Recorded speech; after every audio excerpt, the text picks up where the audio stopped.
Hello students, class है BSc second year.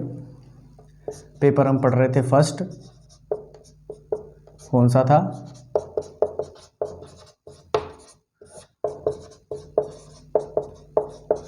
वास्तविक विश्लेषण। ठीक है, यूनिट हम पढ़ रहे थे। यूनिट तो सेकेंड ही थी हमारी, फर्स्ट चल रही थी।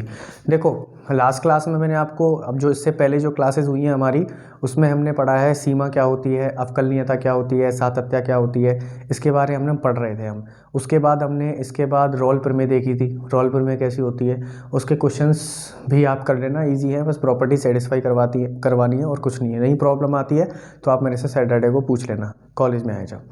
ठीक है, तो अब हम जो स्टार्ट करने वाले हैं वो है फर्स्ट यूनिट में जो आपका थोड़ा चैप्टर छूटा था वो हम स्टार्ट करने वाले हैं। कौन सा छूटा था? यानी जो हम वास्तविक संख्याओं के बारे में छोड़े थे वो स्टार्ट करने वाले हैं। जब ये आपका ख़त्म होगा तो आपकी 2 यूनिट्स कंप्लीट हो जाएंगी वास्तविक विश्लेषण में।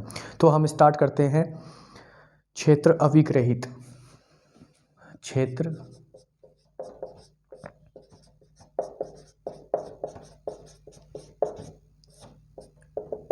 अभिग्रहित, क्षेत्र अभिग्रहित। देखो, अब हम क्या पढ़ेंगे? अब हम पढ़ेंगे जो प्योर जो मैथमेटिक्स होती है, जिसमें क्या होता है आपके प्रूफ्स आते हैं। आपको जो कंडीशंस मैंने अब तक करवाई हैं, चाहे वो अनुक्रम की हो, चाहे वो सीमा की हो, चाहे वो सातत्यता की हो, चाहे वो अवकलनीयता की हो, हम सब में क्या लेके चलते थे? क्रम में नियम वगैरह लेके चलते थे। ठीक है, अब तक जो आपने पढ़ा फर्स्ट ईयर में। अब यहाँ पे हम प्योर पढ़ेंगे। क्या क्या पढ़ेंगे कि अगर किसी कोई वास्तविक संख्या है, जैसे अभी आपको दे दिया जाए कि कोई सवर्त अंतराल है या कोई विवृत अंतराल है, तो आपको सिद्ध करना पड़ेगा कि वह विवृत अंतराल क्यों है। जैसे आपको किसी अंतराल में दे दिया 1 और 2, तो आपको सिद्ध करना पड़ेगा कि आपको पता है यह अंतराल क्या होता है, परिमित होता है या अपरिमित होता है। तो यह अंतराल जो होता है वो अपरिमित होता है, अपरिमित होता है। तो अब आपको क्या सिद्ध करना पड़ेगा कि यह अंतराल अपरिमित क्यों है। ये तो हमें पता है अपरिमित है, लेकिन इसको अब क्या सिद्ध करना पड़ेगा? ये क्या है? अपरिमित है। और क्यों है अपरिमित, इसको हमें क्या करना पड़ेगा? सिद्ध करना पड़ेगा। तो देखो, सबसे पहले क्षेत्र अभिग्रहित पढ़ते हैं। क्षेत्र क्या होता है? सबसे पहले क्षेत्र,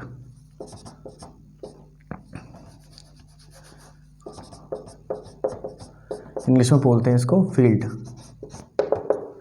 क्षेत्र, फील्ड क्या होता है? एक अरिक्त समुच्चय,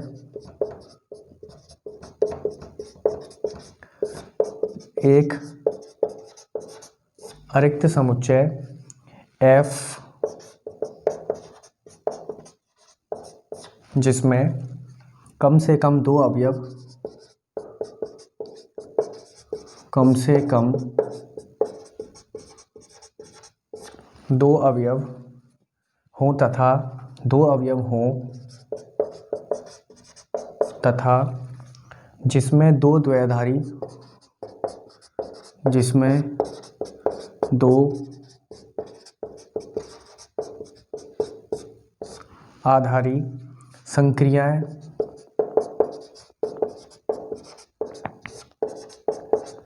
योग यानी प्लस और गुणा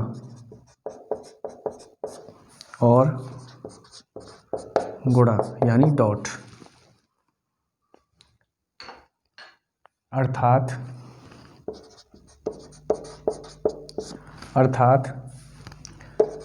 x plus y belongs to F और x dot y belongs to F for all x comma y belongs to F।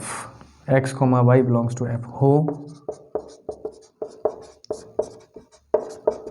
एक क्षेत्र कहलाता है, एक क्षेत्र कहलाता है यदि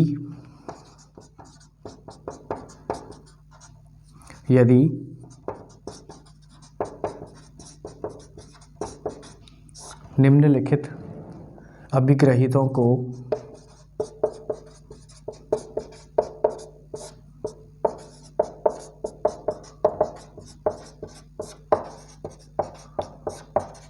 संतुष्ट करता है। देखो सबसे पहले इस चीज़ को लिखा देता हूँ, अभिग्रही बाद में लिखाऊंगा, पहले ये चीज़ बता देता हूँ कि अगर आपके पास क्षेत्र का मतलब क्या हुआ कि एक अरिक्त समुच्चय F जिसमें कम से कम 2 अवयव हों, यानी इसका मतलब ये हुआ कि आपके पास अगर कोई समुच्चय है, किसी समुच्चय की बात होगी, अगर हमें समुच्चय है तो हम किसी समुच्चय को क्षेत्र कब कहेंगे, वो कंडीशन है यहाँ पे।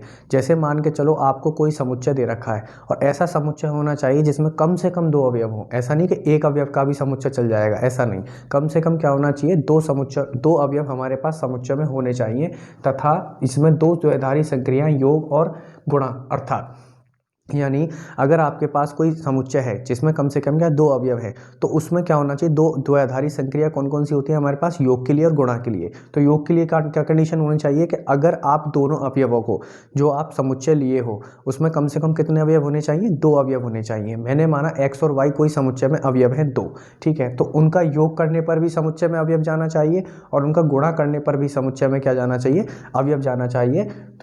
तो क्या कहलाता है, वह क्षेत्र कहलाता है। तो इससे मतलब ये हुआ कि डायरेक्ट इसने इनडायरेक्ट ये कहना चाह रहा है कि अगर आपको किसी समुच्चय को क्षेत्र बोलना है तो सबसे पहले क्या होना चाहिए कि आप उनके अवयवों के बीच में अगर योग कर रहे हो तो योग करने से जो हमें मिल रहा है वो किस में जाना चाहिए, उस समुच्चय में जाना चाहिए, और अगर उनका गुणा कर रहे हो तो जो हमें मिल रहा है वो भी किस में जाना चाहिए, गुणा में जाना चाहिए। तो उसको हम क्या बोलते हैं, क्षेत्र बोलते हैं। फिर आगे लिखा हुआ है यदि निम्नलिखित अभिग्रह हो तो वो संतुष्ट करता है। अब मैं कुछ कंडीशंस लिखा रहा हूँ, अगर उन कंडीशंस को कोई फॉलो करेगा तो ही वह क्या कहलाएगा, क्षेत्र कहलाएगा, ठीक है। तो बात करते हैं आगे कौन कौन से हैं निम्न अभिग्रहित। पहला योग,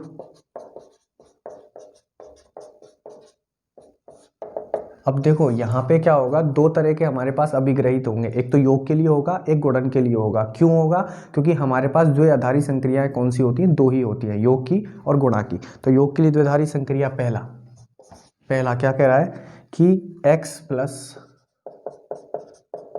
Y plus z is equals to x plus y plus z for all x, y belongs to f। यह योग का साचर्य नियम है। यानी पहली प्रॉपर्टी ये कहती है कि योग के लिए जो आप अवयव ले रहे हो, जो समुच्चय आप ले रहे हो, तो उस समुच्चय का योग के लिए क्या होना चाहिए, साचर्य नियम का पालन करना चाहिए। यानी अगर आप उनमें से 3 अवयव लो तो आपको ये कंडीशन क्या होनी चाहिए, फॉलो होनी चाहिए। तो हम क्या कहते हैं उसको, योग के लिए साचर्य का नियम। दूसरी क्या है योग के लिए, सेकंड है एक अवयव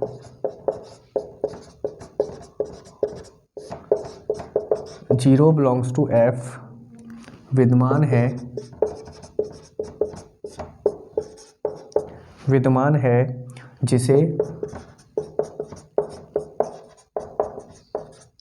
जिसे जालक अवयव कहते हैं।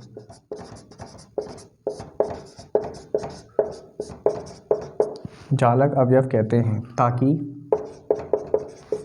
ताकि 0 प्लस f बराबर f प्लस 0, सॉरी f नहीं x प्लस 0 बराबर 0 plus x is equals to x for all x belongs to x f। इसका मतलब ये हुआ कि दूसरी कंडीशन क्या है कि आपके पास उस समुच्चय में 0 हमेशा विद्यमान होना चाहिए। अगर उस समुच्चय में 0 विद्यमान नहीं है तो वह क्षेत्र नहीं होगा। तो सबसे पहली कंडीशन तो ये होती है कि हमारे पास 0 क्या होना चाहिए, विद्यमान होना चाहिए उस समुच्चय में। और 0 विद्यमान ऐसे होना चाहिए कि अगर किसी अवयव का तुम उस 0 के साथ योग करो या 0 का किसी अवयव के साथ योग करो तो क्या मिलना चाहिए, x मिलना चाहिए, यानी वही अवयव हमें मिलना चाहिए। तो हम कह देंगे वो क्या कहलाएगा, हमारे पास सेकेंड नंबर की कंडीशन को सेटिस्फाई करेगा। अब थर्ड नंबर की बात करते हैं। थर्ड नंबर क्या कहता है, प्रत्येक x बिलोंग्स टू f, प्रत्येक x बिलोंग्स टू f के लिए there exist minus x belongs to f, ताकि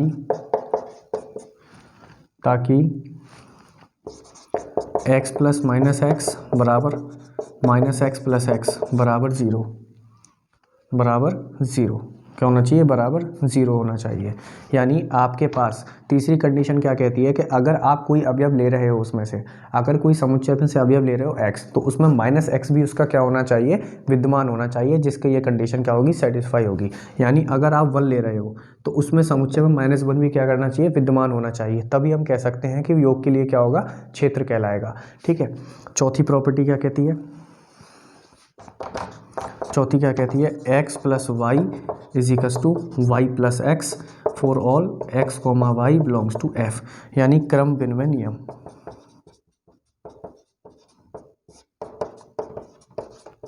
यानी अगर आप x + y करो या y + x करो तो हमें क्या मिलना चाहिए, समान अवयव मिलना चाहिए, और x और y कहाँ से आएंगे, उस समुच्चय में से आएंगे। तो ये तो होगी योग के लिए अभिग्रहित। दोबारा रिपीट कर देता हूँ चारों को कि कोई भी समुच्चय आपके पास क्षेत्र कब कहलाएगा, जब वो क्या करे, निम्न कंडीशन को सेटिस्फाई करे। कौन कौन सी, पहली तो क्या है, योग के लिए 4 होनी चाहिए।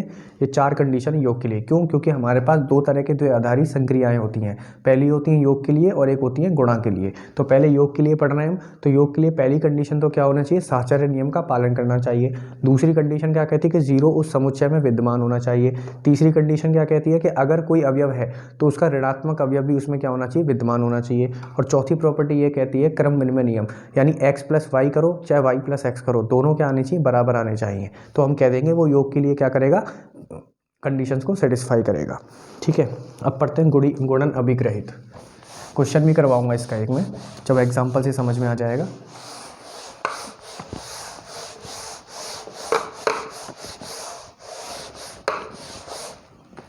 अब है गुणन अभिग्रहित।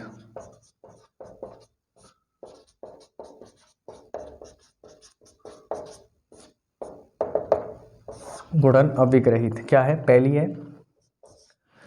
क्या है, x dot y dot z = x dot y dot z for all x y z belongs to f। यह गुणन का साहचर्य नियम है।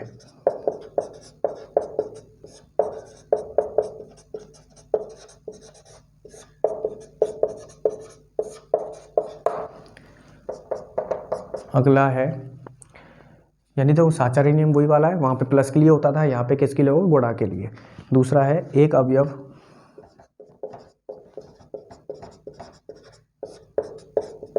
वन बिलोंग्स टू f, जिसे गुणन के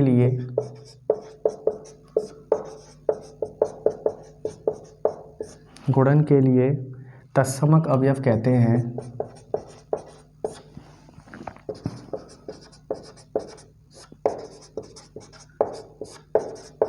तत्समक अवयव कहते हैं विद्यमान हो ताकि x डॉट 1 बराबर 1 dot x = x for all x belongs to f। दूसरी कंडीशन ये कहती है कि यहाँ पे क्या होना चाहिए, आपका 1 f में विद्यमान होना चाहिए। आपका जो 1 है वो क्या होना चाहिए, f में विद्यमान होना चाहिए, जिससे किसी भी अवयव का अगर गुणा करोगे 1 के साथ तो वो क्या देगा हमें, x ही वही अवयव देगा हमें। दूसरी प्रॉपर्टी ये कहती है, वहाँ पे योग के लिए 0 होना चाहिए था और गुणा के लिए 1 होना चाहिए था। थर्ड प्रॉपर्टी क्या कहती है, थर्ड ये कहती है प्रत्येक 0 not equals to f belongs to f के लिए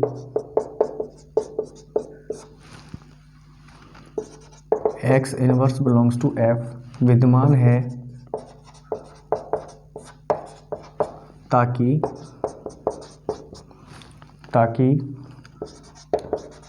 x इनवर्स डॉट x बराबर क्या होना चाहिए, 1 होना चाहिए, बराबर क्या होना चाहिए, 1 होना चाहिए। ठीक है। चौथी x dot y = y dot x, यानी for all x y belongs to x, यानी क्रम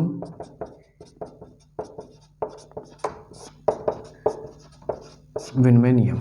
देखो ये अब क्या हो गया, हमारे पास 4 प्रॉपर्टियां हो गई। 4 प्रॉपर्टी किसकी हो गई, 4 प्रॉपर्टी हो गई योग के लिए और 4 प्रॉपर्टी हो गई गुणन के लिए। अगर कोई भी समुच्चय योग की चारों प्रॉपर्टी और गुणन की चारों प्रॉपर्टी सेटिस्फाई करेगा तो ही हम कहेंगे वो क्या होगा, हमारे पास क्षेत्र होगा। अगर इन 8 प्रॉपर्टी, 8 हो गई टोटल, 4 उसकी और 4 इसकी, अगर 8 में से कोई एक भी प्रॉपर्टी अगर उसने सेटिस्फाई नहीं की उस समुच्चय ने, तो वह क्या होगा, हमारे पास क्षेत्र नहीं कहलाएगा। यानी क्षेत्र के लिए ये 8 प्रॉपर्टी क्या होनी चाहिए, सेटिस्फाई होनी चाहिए। एक प्रॉपर्टी और है, वो भी सेटिस्फाई होनी चाहिए, उसको बोलते हैं बंटनात्मक नियम।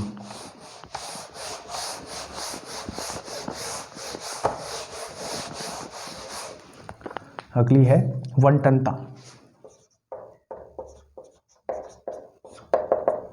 वंटनता ये क्या कहती है, x dot y plus z is equal to x dot y plus x dot z, या फिर ऐसे भी लिख सकते हैं x plus y dot z is equal to x dot z plus y dot z for all x y z belongs to f। यानी हमारे पास अगर कोई भी समुच्चय इन 9 प्रॉपर्टी को, यानी ये प्रॉपर्टी भी क्या है, इंक्लूडेड है, अगर हमारे पास कोई भी समुच्चय इन 9 प्रॉपर्टी को सेटिस्फाई करेगा तो हम कह देंगे वो क्या होगा, क्षेत्र होगा। अगर किसी समुच्चय ने इन 9 प्रॉपर्टी में से अगर एक भी प्रॉपर्टी सेटिस्फाई नहीं की तो हम कहेंगे वो क्षेत्र नहीं होगा। अब करते हैं उदाहरण की बात। उदाहरण जैसे प्राकृत संख्याओं का आपको समुच्चय दे रखा है 1,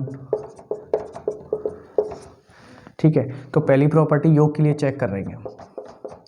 योग के लिए पहली प्रॉपर्टी क्या थी कि x plus y plus z is equal to x plus y plus z for all x y z belongs to f, यानी n होगा अब यहाँ पे f थी, ये प्रॉपर्टी थी हमारे पास। अब f की जगह क्या है, हमें n दे रखा है, प्राकृत संख्याओं का समुच्चय, तो हमें क्या करना है, 3 अवयव लेने हैं।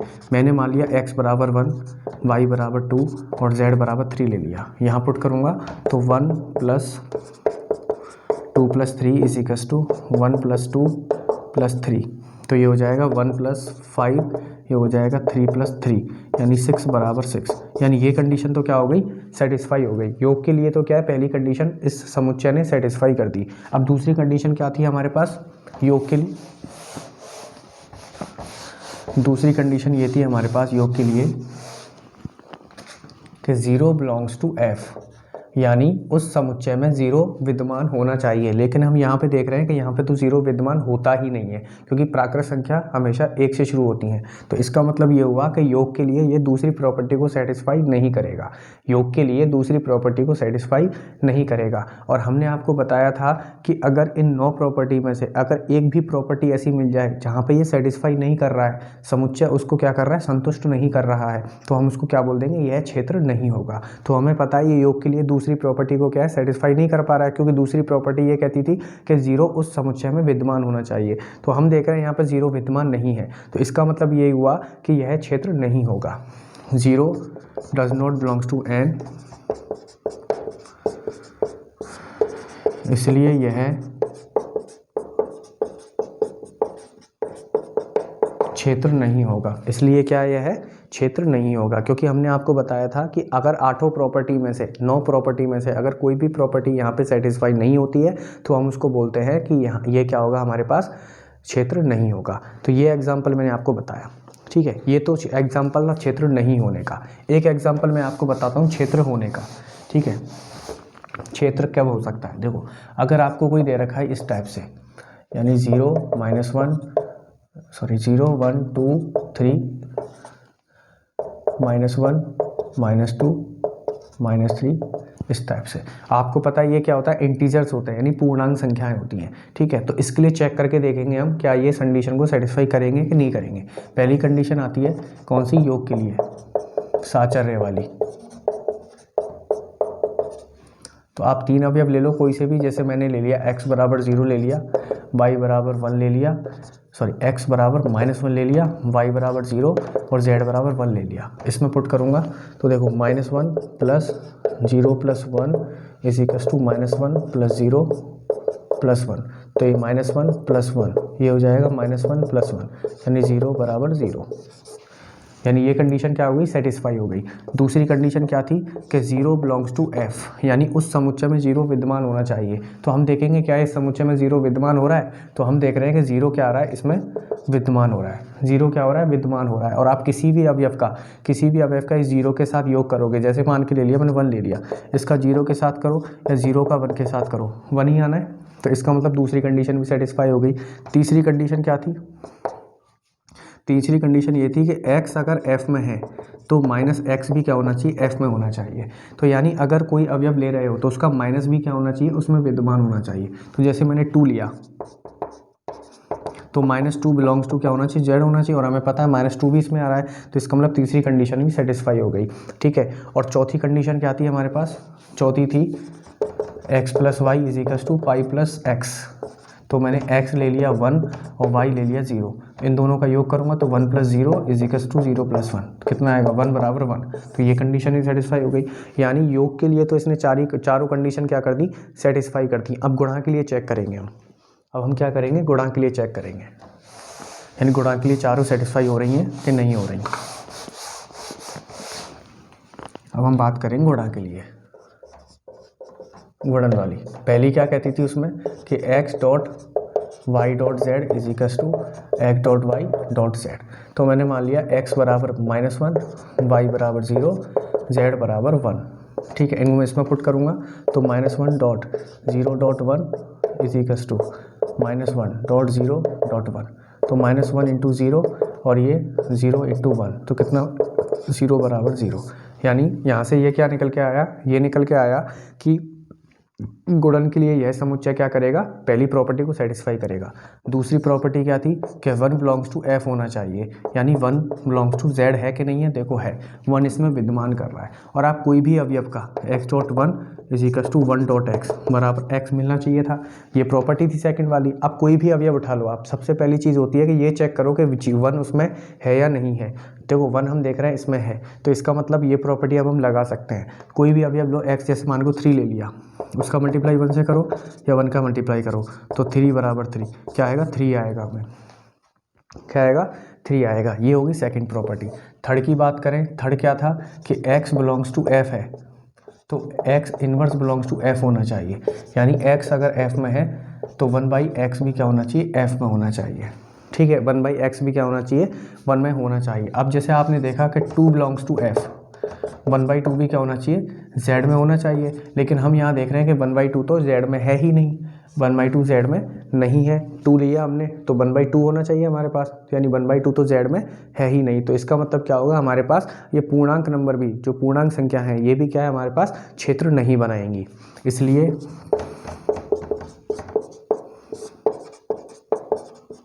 यह क्षेत्र नहीं होता है, यह क्या है, क्षेत्र नहीं होता है। ठीक है, तो ये 2 एग्जाम्पल मैंने आपको कराए, कैसे चेक करते हैं कैसे नहीं करते वो आपको मैंने बताया। ठीक है, चलिए आगे बढ़ते हैं।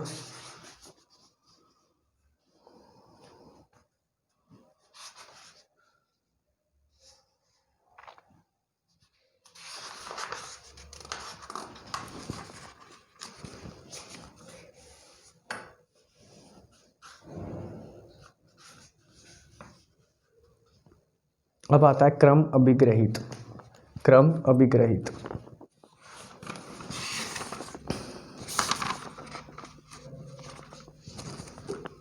क्रम अभिग्रहित।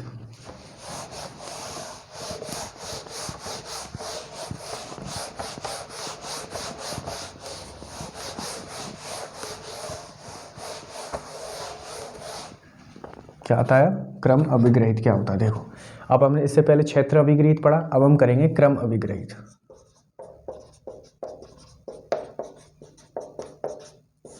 क्रम अभिग्रहित क्या होता है ये देखेंगे। क्रम अभिग्रहित होता क्या है, क्रम अभिग्रहित। देखो क्रम अभिग्रहित का सबसे पहले परिभाषा लिखेंगे।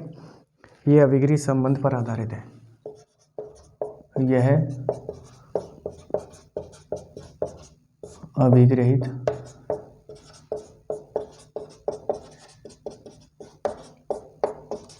आधारित है। यानी पहला क्या था, ये त्रिविभागी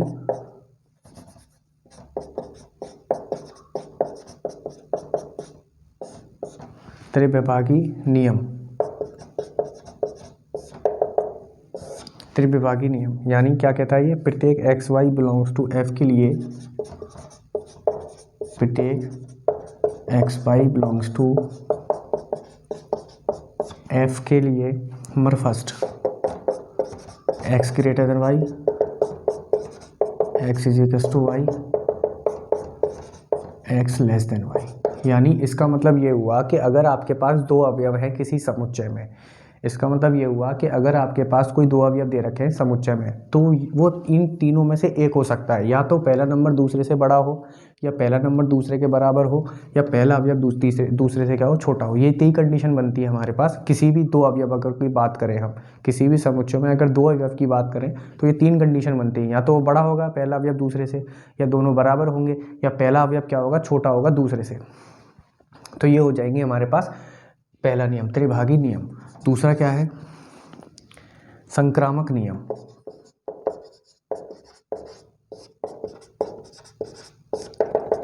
संक्रामक नियम यानी x, y, z belongs to f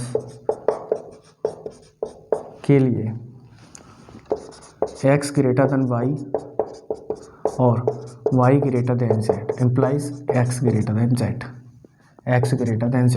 यानी संक्रामक नियम क्या कहता है कि अगर आपके पास तीन अवयव हैं x, y, z, अगर x y से बड़ा है और y z से बड़ा है तो x z से क्या होगा, बड़ा होगा। जैसे एग्जांपल के तौर पे मैं बात करता हूँ, x ले लिया आपने 3, y ले लिया 2 और z ले लिया 1। हम यहाँ पे देख रहे हैं कि 3 ग्रेटर देन 2 होता है यानी x ग्रेटर देन y, और हम देख रहे हैं 2 ग्रेटर देन 1 होता है यानी y ग्रेटर देन z। तो यहाँ से लिख सकता हूँ 3 ग्रेटर देन, यहाँ से क्या लिख सकता हूँ 3 ग्रेटर देन 1। हमें पता है कि अगर x 2 y से बड़ा है और y z से बड़ा है तो देखो 3 2 से बड़ा था और 2 1 से बड़ा था, तो हम यहाँ से लिख सकते हैं कि 3 1 से भी बड़ा होगा। तो वही चीज़ हमने यहाँ लिखी है, अगर x ग्रेटर देन y है और y ग्रेटर देन z है तो x ग्रेटर देन क्या होगा, z होगा। इसको बोलते हैं हम संक्रामक नियम। इसको क्या बोलते हैं हम, संक्रामक नियम। अगला आता है आपका योज्य एकदिष्ट नियम। अगला है योज्य एकदिष्ट नियम।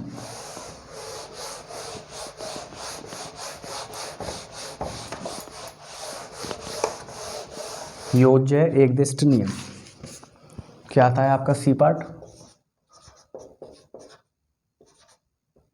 योज्य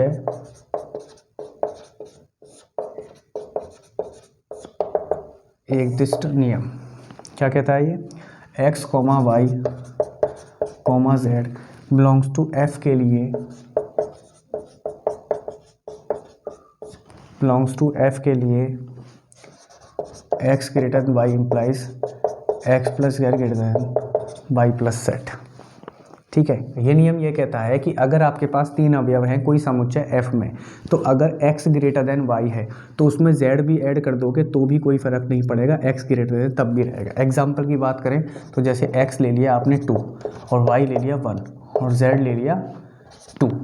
ठीक है, तो आप क्या कर रहे हो, हमें पता है 2 ग्रेटर देन 1 है यानी 2 ग्रेटर देन 1 होगा, इन दोनों में 2 कर दूँ तो क्या हो जाएगा 4 ग्रेटर देन 3, और ये ऑलवेज होल्ड होता है यानी 4 3 से हमेशा बड़ा होता है। तो वही चीज़ यहाँ पे लिखी हुई है ये वाली कि अगर x ग्रेटर देन y है तो आप उसमें दोनों साइड z कर दोगे तो भी x वाली साइड क्या रहेगी, बड़ी रहेगी। बस कंडीशन ये है कि z आपके पास क्या होना चाहिए, धनात्मक संख्या होनी चाहिए। अगर आप ऋणात्मक से मल्टीप्लाई करोगे या सॉरी ऋणात्मक से योग करोगे तो वो क्या हो जाएगा, लेस देन हो जाएगा। ठीक है, बस इस चीज़ का याद रखना है कि z क्या होना चाहिए, यहाँ पे धनात्मक होना चाहिए। अगली प्रॉपर्टी की बात करें, गुणन एकदिष्ट नियम।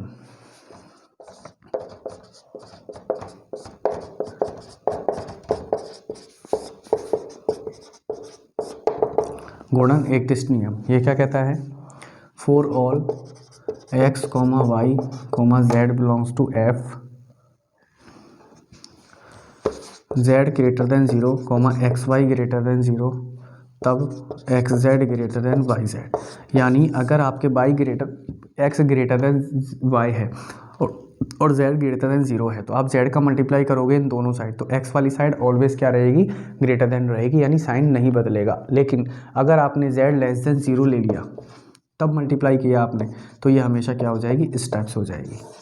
अगर आपने z छोटा 0 से छोटे का मल्टीप्लाई किया दोनों साइड तो ये साइन क्या हो जाएगा, उल्टा हो जाएगा। लेकिन अगर आप 0 से बड़े नंबर का गुणा करोगे दोनों साइड तो हमेशा नंबर वो क्या रहेगा, ग्रेटर देन रहेगा, साइन चेंज नहीं होगा।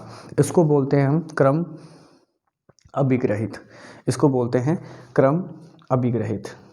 ठीक है, चलिए तो आज की क्लास परिभाषा करवाई मैंने, इन परिभाषा को एक बार पढ़ना बहुत इंपॉर्टेंट है, ये आगे बहुत काम आने वाली है। इस चैप्टर जो मैं पढ़ा रहा हूँ अभी, यहाँ पे आपको कुछ प्रूफ्स आएंगे, वो आपको याद कर, प्रूफ्स आपको क्या प्रूफ करने पड़ेंगे, तब आपके यही परिभाषाएं काम आएंगी। तो आपको क्या करना है, इन परिभाषाओं को अच्छे से पढ़ना है और अच्छे से समझना है कि कब कौन सी प्रॉपर्टी लगती है, कैसे लगती है, क्षेत्र कब कहलाता है, क्रम अभिग्रहित क्या होते हैं, ये सब आपको याद रखना पड़ेगा, ये आपको समझना पड़ेगा। ठीक है, तो कंटिन्यू करते हैं नेक्स्ट क्लास में। Thank you.